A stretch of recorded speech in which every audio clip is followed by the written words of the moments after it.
Lisu ho tipu oin mak nam kari ia tasibu na fuin udan oras balun ia kapital dili.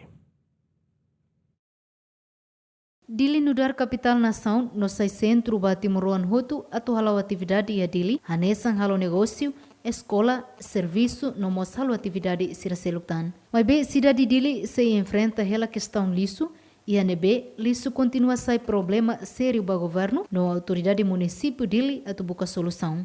Hafueng udang iha loran ronulu resinghat durante horas ruan laran lisu na klekar iha fatin iha cidade dili liu iha tasi ibun sira makhanesan lisu plástico massa mamuk lata mamuk no lisu sira seluktan. Tur observação GMN nia nota katak lisu la o state na konu iha tasi ibun mai be iha lidun cidade dili mos na konu ho tipo lisu oi ne be lisu balung equipa saneamento amos ona no balung sedau. Lisu la os problema fomba cidadão sira e capital dili, também ia lisu plástico, massa mamuk, lata mamuk nebe cidadão sira produz lororon, mas be la corritau ia fatin leseira, mak ikus mai be la linsai to estrada público no lisu balung bapara liu ia tasibun.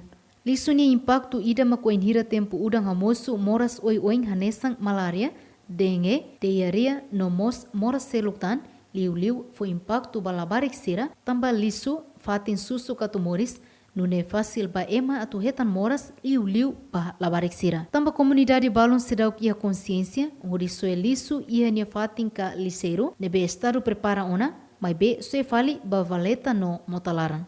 Honune atu assegura cidade dili saimos, mak ema hotu precisa e a consciência atu soelisu e a fatin, governo mos precisa halo socialização, nune bele consciencializa cidadão sira, no mos bele implementa regra ho rigoroso, nune ema hotu la bele soelisu arbiru e a fatin público. Juliana Maria, GMN.